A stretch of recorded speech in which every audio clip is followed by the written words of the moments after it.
your teacher Tabassum Riaz Khan welcomes you to the Mumbai Mahanagarpalika Education Department MCGM virtual class. Let us start our lesson by this presentation. अस्सलामुअलैकुम प्यारे बच्चों, ये video MCGM की जानिब से online virtual class के लिए पेश किया जा रहा है। तो बच्चों, आज हम सीखने जा रहे हैं जमात चहारुम का।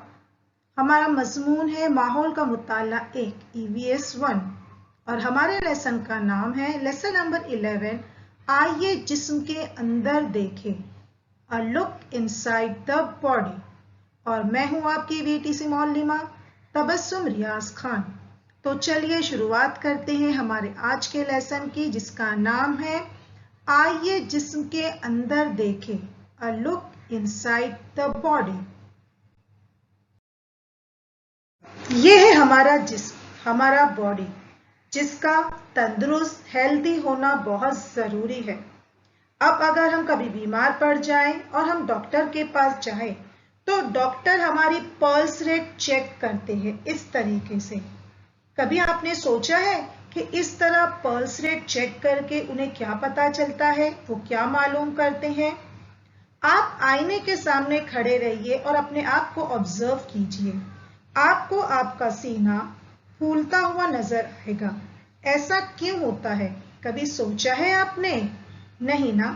तो चलिए आज हम हमारे लेसन आइए जिस्म के अंदर देखें में आपके जिस्म के अंदरूनी कुछ खास बातें बताते हैं। तो चलिए शुरुआत करते हैं हमारे आज के लेसन की। जी हाँ बच्चों, हमारे बॉडी में जितने भी हमारे ऑर्गन्स हैं, उसका इस्तेमाल हम किसी न किसी काम के लिए करते हैं। जैसे आंखों से हम देखते हैं, कानों से हम सुनते हैं, नाक से हम किसी भी चीज की खुशबू या बदबू सूंघते हैं और हाथों से लिखते हैं, उसी तरह पैरों से चलते हैं।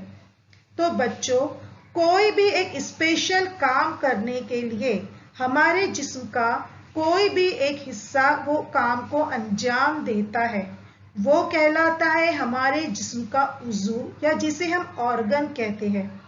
जैसे चलने के लिए पैर इस्तेमाल होते हैं, पैर हमारे जिस्म का एक ऑर्गन है। हाँ, लिखने के लिए हाथों का इस्तेमाल करते हैं, तो हाथ लिखने का एक मखसूस स्पेसिफिक काम करता है, तो हाथ हमारा एक ऑर्गन है।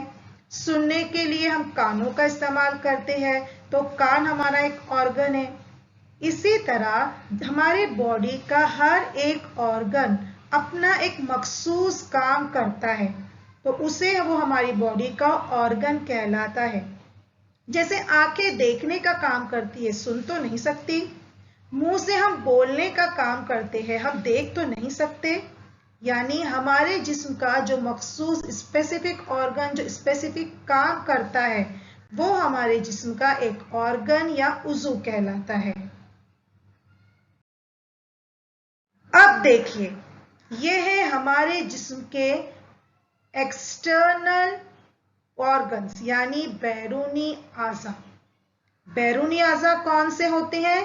जो आज़ा जिस्म के बाहर होते हैं और हमें आंखों से नजर आते हैं, वो कहलाते हैं हमारे एक्सटर्नल ऑर्गन्स।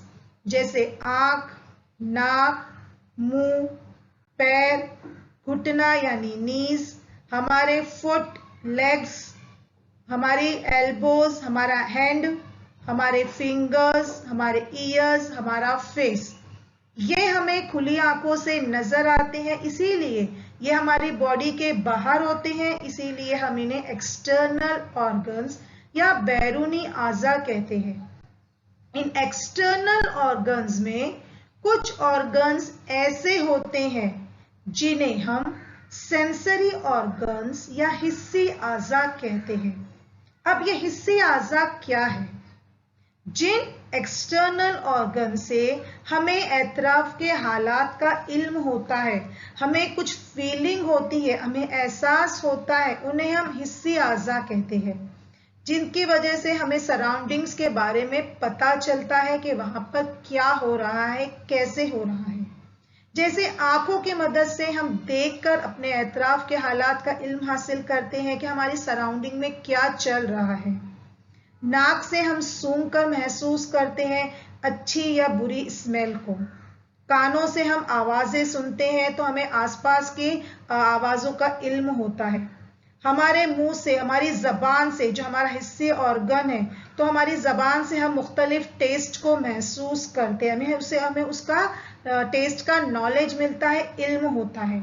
हमारे जो हाथों की मदद से हम उसको टच करके किसी भी सरफेस का पता करते हैं कि वो सॉफ्ट है, हार्ड है, रफ है या कैसी है।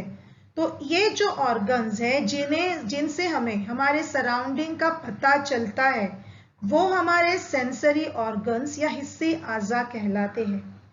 तो उम्मीद है बच्चों आप समझ गए होंगे कि हमारे एक्सटर्नल ऑर्गन्स कौन से हैं जो हमें आंखों से नजर आते हैं, और हमारे सेंसरी ऑर्गन्स 5 है: eyes, nose, ear, tongue and hand, या इसे हम स्किन कहते हैं जिससे हम छू के पता करते हैं। तो ये हमारे सेंसरी ऑर्गन्स यानी हिस्सी आज़ा हैं। चलिए अब आगे देखते हैं।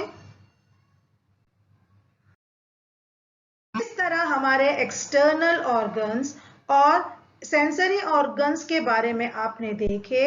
यह है हमारे इंटरनल ऑर्गन्स या जिसे हम कहते हैं अंदरूनी आज़ा। हमारे बॉडी के ऐसे ऑर्गन्स, ऐसे पार्ट्स जो हमें आंखों से नजर नहीं आते, जो हमारी बॉडी के अंदर पाए जाते हैं, वो कहलाते हैं हमारे इंटरनल ऑर्गन्स या अंदरूनी आज़ा। जैसे कि हमारी आईज तो बाहर से नजर आती है, मगर हमारी आईज के अंदर जो होता है वो हम आंखों से नहीं देख सकते। हमारे लंग्स, हमारी kidney, spleen, liver, intestine, stomach, हमारा हार्ट यानी दिल, माउथ के अंदर का पूरा पार्ट, और हमारा ब्रेन, ये हमें खुली आंखों से नजर नहीं आते, ये बॉडी के अंदर होते हैं। तो इसे हम कहेंगे इंटरनल ऑर्गन्स या अंदरूनी आज़ा। तो आज इस लेसन में हम आपको इसी में से कुछ इंटरनल ऑर्गन्स के बारे में कुछ खास इंफॉर्मेशन देने वाले हैं। तो बगौर सुनिए और तस्वीर को बगौर देखिए।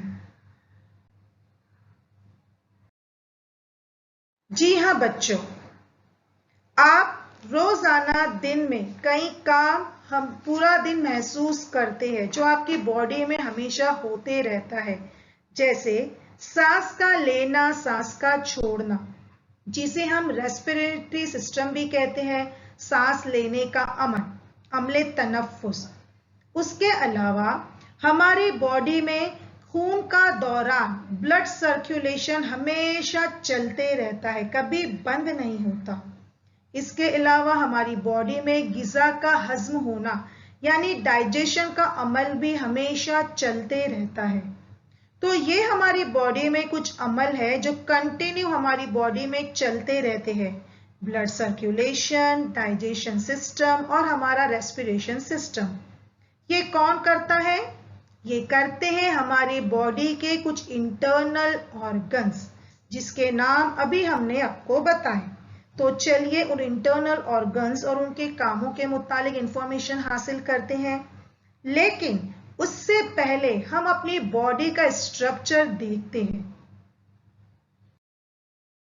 बच्चों, आपने एक कांच की बरनी में बिस्किट लेना है और उस कांच की बरनी को आपको जोरों से हिलाना है।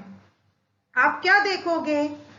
आप देखोगे कि उस कांच की बरनी में मौजूद बिस्किट टूट फूट जाते हैं।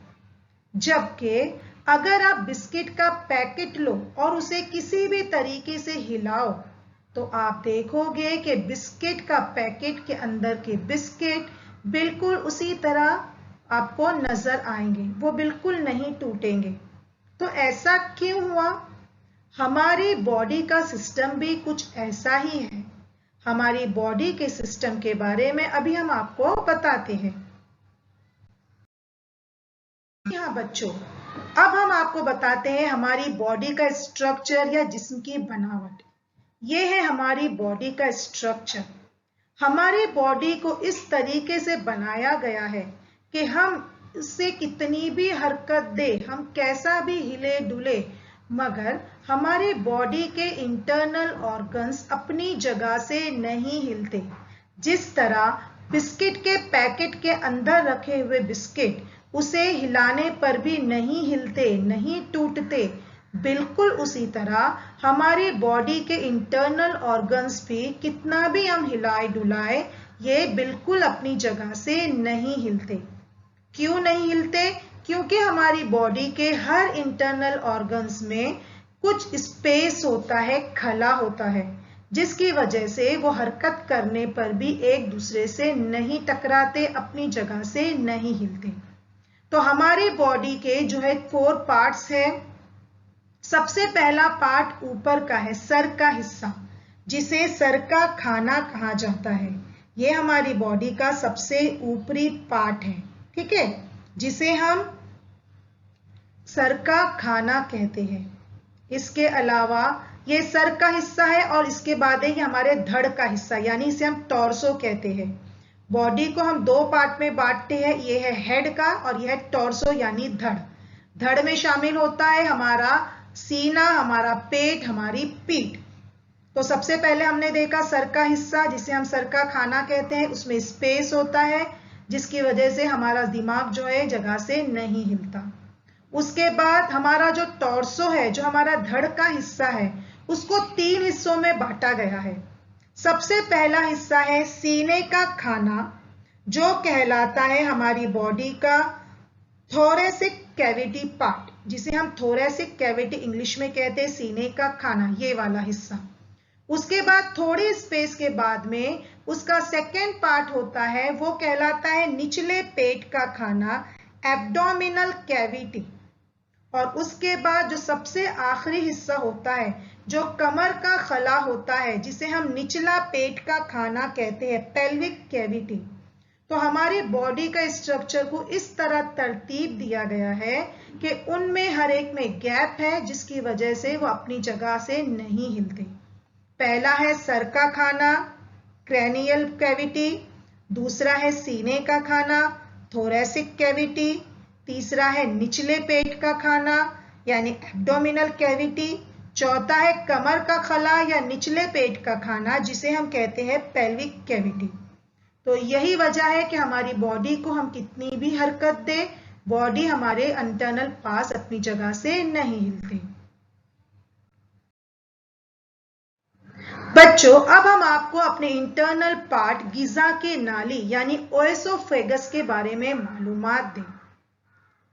आप अक्सर ये काम करके देखना, आपको नल से टांकी भरनी है। अब इस नल से टंकी को भरना है, लेकिन टंकी को हम नल के पास नहीं ले जा सकते, टंकी बहुत वजनी है। तो ये अंकल ने क्या किया, अंकल ने एक पाइप को टोटी की मदद से नल को जोड़ा और उससे वो टंकी को भरने लगे। हमारी बॉडी भी कुछ इसी तरह है। हम अपनी बॉडी का खाना मुंह से डायरेक्ट स्टमक में नहीं डाल सकते। मुंह से खाना स्टमक में जाने के लिए जरूरत होती है गिजा की नाली यानी ओएसोफेगस की, जो हमारे मुंह के निवाले को स्टमक तक पहुंचाती है। यह है हमारी ओएसोफेगस यानी गिजा की नाली, जिसका काम है मुंह से खाने को स्टमक यानी मैदे तक पहुंचाना।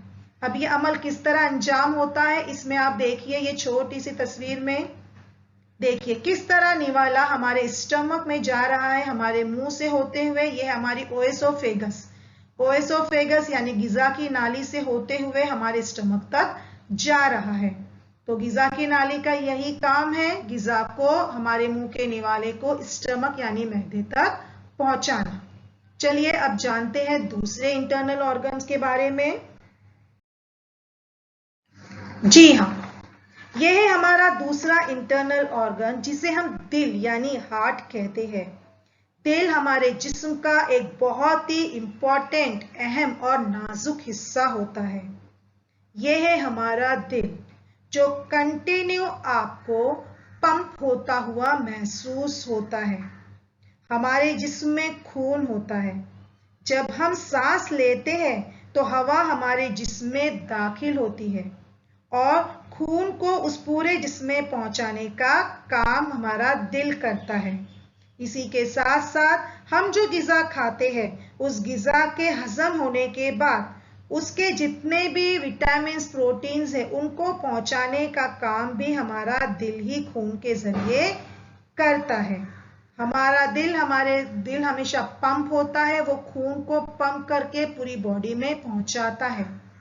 अब हमारा दिल होता कहाँ है? हमारा दिल हमारे सीने में लेफ्ट तरफ होता है, दोनों फेफड़ों के बीच में, और हमारा दिल कंटिन्यू धड़कता है, पंप होता है। ठीक है, तो हमारा दिल कहाँ होता है? हमारे दोनों फेफड़ों के बीच में, थोड़ा सा लेफ्ट तरफ होता है। हमारा हार्ट, हमारा दिल हमारी मुट्ठी से बस थोड़ा सा बड़ा होता है। और हमारा दिल क्या काम करता है? हमारा दिल हमारी पूरी बॉडी में खून को पहुंचाने का काम करता है। जब दिल हमारा पंप होता है तो उससे खून पूरी बॉडी की हर एक रग तक, नस तक पहुंचाया जाता है। तो ये हो गई हमारे दिल की बनावट और हमारे दिल का काम। चलिए आगे जाते हैं। अब एक छोटा सा एक्सपेरिमेंट आपको करके देखना है। आपको क्या करना है, एक पानी की बोतल लेना है, उसमें स्ट्रॉ लगाइए और बोतल में पानी भरिए।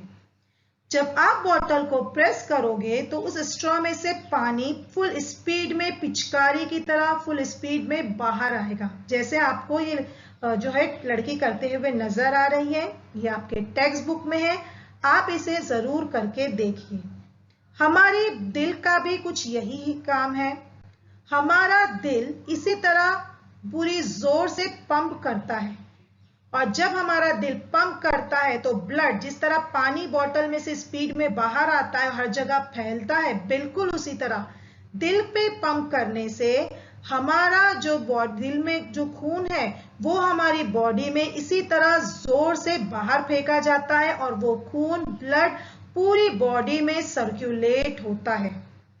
तो इस छोटे से एक्सपेरिमेंट से आप समझ गए होंगे कि हमारा दिल किस तरह खून को बॉडी के हर हिस्से तक पहुंचाता है, जिसे हम कहते हैं दौरान खून या ब्लड सर्कुलेशन, जिसका जो क्या काम करता है, हमारी बॉडी में खून पहुंचाता है, और ये काम करता है हमारा दिल। देखे आपने किस तरह दिल हमारी बॉडी में खून को पहुंचा रहा है। चलिए अब आगे देखते हैं। हाँ, अब हम आपको बताते हैं कि हार्ट बीट और पल्स रेट होती क्या है। बच्चों, आप आपके सीने पर लेफ्ट साइड में हाथ रखिए और खामोशी से महसूस कीजिए। आपको आपका दिल धड़कता हुआ महसूस होगा। हमारे दिल का जो फैलना और सिकुड़ना है वो एक के बाद एक बिना रुके हुए चलता है। जब हमारा दिल सिकुड़ता है तो हमारा खून के नालियों में ढकेला जाता है। ठीक है, तो हमारे दिल के हर सिकुड़ाव को दिल की धड़कन कहते हैं। जो हमारा दिल कंटिन्यू धड़कता है उसे हम दिल की धड़कन या हार्ट बीट कहते हैं। इसी तरह अगर आप आपकी कलाई पर नस जो होती है उस पर 2 उंगलियों से प्रेस करें तो और गौर से महसूस करें तो आपको फील होगा कि आपके कलाई की जो नब्ज है वो हरकत करती हुई महसूस होगी। वो कहलाती है हमारे नब्ज की धड़कन, या जिसे हम पल्स रेट कहते हैं। जब हम बीमार होते हैं तो डॉक्टर सबसे पहले हमारी पल्स रेट चेक करते हैं। अगर वो ज्यादा बढ़ी हुई है यानी कि हम जरूर बीमार हैं, और अगर वो अपनी नॉर्मल स्पीड में चल रही है यानी हम नॉर्मल हैं। ठीक है, तो ये तो हो गई हार्ट बीट और पल्स रेट के बारे में इंफॉर्मेशन। उम्मीद है बच्चों आप बहुत अच्छी तरह समझ रहे होंगे। चलिए आगे जाते हैं। जी हाँ बच्चों, अब हमारा तीसरा ऑर्गन है फेफड़े, या जिसे हम कहते हैं इंग्लिश में लंग्स। फेफड़े हमारी बॉडी में, हमारे सीने में मौजूद होते हैं, और इन्हीं फेफड़ों के बीच में होता है लेफ्ट साइड में हमारा दिल। हमारे फेफड़े 2 होते हैं, हमें 2 फेफड़े होते हैं। ठीक है, और ये फेफड़े ऊपर सीने के खाने में होते हैं। इनमें एक दाएं जानिब और दूसरा लेफ्ट साइड में होता है, और दोनों फेफड़ों के बीच में हमारा दिल होता है जो लेफ्ट साइड में होता है। ठीक है, हमारा जो राइट साइड का फेफड़ा होता है लंग्स, वो लेफ्ट साइड के फेफड़े से थोड़ा सा बड़ा होता है, और हमारा जो फेफड़े हमारे लंग्स है वो कंटिन्यू इस तरीके से हरकत करते रहते हैं। हर इस तरह से उनमें मूवमेंट होता है, उनका भी फैलना और सिकुड़ना चलता रहता है। क्यों? क्योंकि हमारे जो लंग्स है वो रेस्पिरेशन सिस्टम का काम करते हैं, अम्ल तनफ्फुस का काम करते हैं। अब अम्ल तनफ्फुस का काम कैसे अंजाम होता है? जैसे हम खाना खाते हैं तो वो हमारा खाना हमारे पेट में पहुंचाने का काम ग़िज़ा की नाली या ओएसोफेगस करती है। उसी तरह मुंह से या नाक से हम जो हवा लेते हैं, उस हवा को हमारी बॉडी तक, हमारे लंग्स तक पहुंचाने का काम करती है सांस की नाली। जो हम हवा लेते हैं, जो हम सांस लेते हैं, उसे हमारे फेफड़ों तक पहुंचाती है। ठीक है, तो फेफड़ों का, लंग्स का काम है अम्ल तनफ्फुस का काम अंजाम देते हैं, यानी कि रेस्पिरेशन सिस्टम का काम अंजाम देते हैं। हमारे जो फेफड़े हैं वो हमारे सीने में एक हड्डियों के पिंजरे में यानी रिब केज में बंद होते हैं। इसकी वजह से हमारे लंग्स की हिफाजत होती है, साथ ही हमारे दिल की हिफाजत होती है, क्योंकि ये हमारी बॉडी के नाजुक हिस्से होते हैं। इसीलिए जब हम भागते दौड़ते सीने के बल गिर भी जाएं तो हमें चोट नहीं लगती, हमारे दिल को, हमारे फेफड़ों को नुकसान नहीं होता, क्योंकि ये रिब केज या हड्डियों का पिंजरा हमारे जो है सीने के, हमारे दिल के और हमारे फेफड़ों की हिफाजत करते हैं। तो ये हो गई लंग्स के बारे में इंफॉर्मेशन। अब आगे देखें। अब बारी आती है हमारे सबसे अहम इंटरनल ऑर्गन्स की, जो है दिमाग यानी ब्रेन, हमारे जिस्म का एक और नाजुक और अहम हिस्सा। तो ये है बच्चों हमारा दिमाग। हमारा दिमाग कहाँ होता है? हमारा दिमाग सर के खाने में खोपड़ी में मौजूद होता है। खोपड़ी में इसीलिए मौजूद होता है कि अगर हमारे सर पर मामूली सी चोट लग जाए तो उसमें मौजूद दिमाग को असर नहीं होता, लेकिन अगर दिमाग पर जबरदस्त चोट लग जाए और दिमाग उससे असरअंदाज हो तो हम दिमागी तौर पे जख्मी या अपाहिज हो सकते हैं, और अगर वो चोट बहुत खतरनाक हो तो इंसान की मौत भी हो जाती है। इसीलिए दिमाग की हिफाजत के लिए खोपड़ी होती है जो दिमाग की हिफाजत करती है। अब ये तो हो गया दिमाग। अब दिमाग का क्या काम है? दिमाग का काम है हमारी बॉडी में जितने भी हरकत होते हैं, चाहे चलना, उठना, बैठना, सोना, खाना, पीना, हमारी बॉडी में जितनी भी मूवमेंट्स होती है उन पर कंट्रोल रखने का काम दिमाग करता है। इसीलिए अगर दिमाग पर चोट लगने से दिमाग अपाहिज हो जाए तो इंसान जो है पैरालाइज हो जाता है, वो बिना कोई काम का नहीं रहता, वो जो है बिल्कुल कोमा में चला जाता है, यानी उसकी बॉडी जो है हरकत करना बंद कर देती है। क्यों? क्योंकि दिमाग ही है जो हमारी बॉडी को मूवमेंट कराता है, उस पर कंट्रोल रखता है। तो आई होप स्टूडेंट आपको आज का सबक बहुत अच्छी तरह समझ में आ गया होगा। तो आपका यही होमवर्क है कि इस टेक्स्ट बुक में दिए हुए इस सबक के पीछे जो सवालात जवाब दिए गए हैं वो मश्की सवालात अब अपनी कॉपी में लिखोगे और अपनी टीचर को बताओगे। तो चलिए सबक खत्म करने से पहले एक छोटा सा रिवीजन हम जल्दी जल्दी कर ले। जी हाँ, हमने क्या सीखा? हमने सबसे पहले हमारे बॉडी के इंटरनल ऑर्गन्स के बारे में सीखे जो हमें नजर नहीं आते लेकिन हमारी बॉडी के पूरे इंटरनल काम करते हैं। दूसरा, हमने अपनी बॉडी के स्ट्रक्चर को देखा कि किस तरह हमारी बॉडी का स्ट्रक्चर बना हुआ है। तीसरा, हमने देखा कि ओएसोफेगस जो हमारे जिस्म में, हमारी स्टमक में खाना पहुंचाने का काम करती है।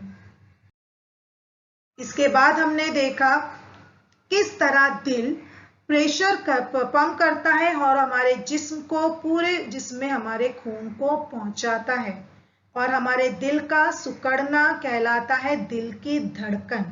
जो हमारा दिल पंप करता है कंटिन्यू, उसे कहते हैं दिल की धड़कन।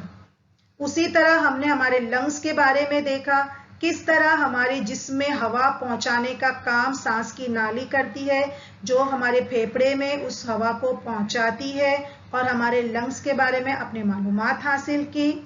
उसके अलावा आपने ये भी देखा कि हमारा दिल और फेफड़े सीने के खानों में पसलियों के पिंजरे में महफूज होते हैं, क्योंकि दिल और फेफड़े बहुत ही नाजुक होते हैं। उसके बाद आपने हमारे ब्रेन यानी दिमाग को देखा, जो सबसे नाजुक हिस्सा हमारी बॉडी का, जो हमारी पूरी बॉडी के पूरे कामों को कंट्रोल करता है। आई होप स्टूडेंट आपको सबक भी समझ में आ गया होगा। ठीक है, आज के लिए इतना ही। मिलते हैं इंशाल्लाह अगले सेशन में। तब तक के लिए अल्लाह हाफिज। Thank you. हूँ बच्चों, आज हमने जो कुछ भी सीखा है आपको बहुत अच्छी तरह समझ में आ गया होगा। तो इंशाअल्लाह हम अगली बार एक नए सब लेसन के साथ मिलेंगे। आपको जो होमवर्क दिया गया है आप उसे अच्छी तरह कीजिए। तब तक के लिए अल्लाह हाफिज।